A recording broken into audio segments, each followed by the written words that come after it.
Today marks 2,932 days. That's more than 8 years since my dad, Kai Li, was arrested in Shanghai, China. He spent 2 months under, quote, residential surveillance at a designated location, during which he was held at a secret location, interrogated day and night with no access to legal counsel.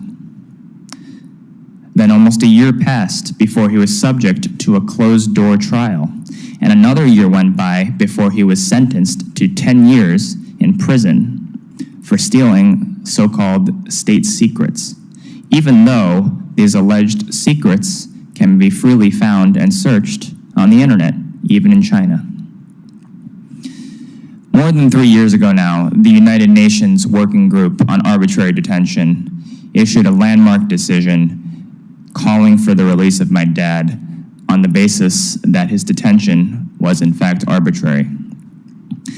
And yet, despite all this, in more than 8 years, we have seen no visible positive movement on my dad's case. Dawn Michelle is my dad's only daughter, and he is devastated by her predicament. In a strange way, my dad is locked up as well. He is worried with all this, he's not going to live long enough to see his daughter free and safe. He's getting worn down just like my sister. We've gotten our hopes up and down over the years, only to be disappointed again and again. This hearing today offers us some new hope that Dawn will not be forgotten. I've come to learn that Chinese law allows for transfer of prisoners out of China and doesn't require a bilateral prisoner extradition treaty.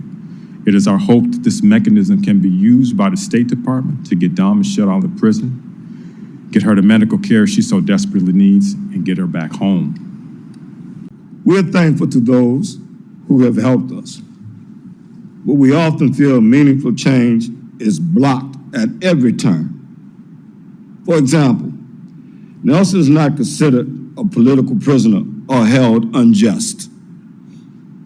We've been told that the humanitarian release is not a possibility. And although Nelson has also sought to utilize the 2018 law in China that allows for prisoners transferred to American facility without a bilateral treaty with the home country, the United States still requires a treaty, and so Nelson remains in Chongqing prison.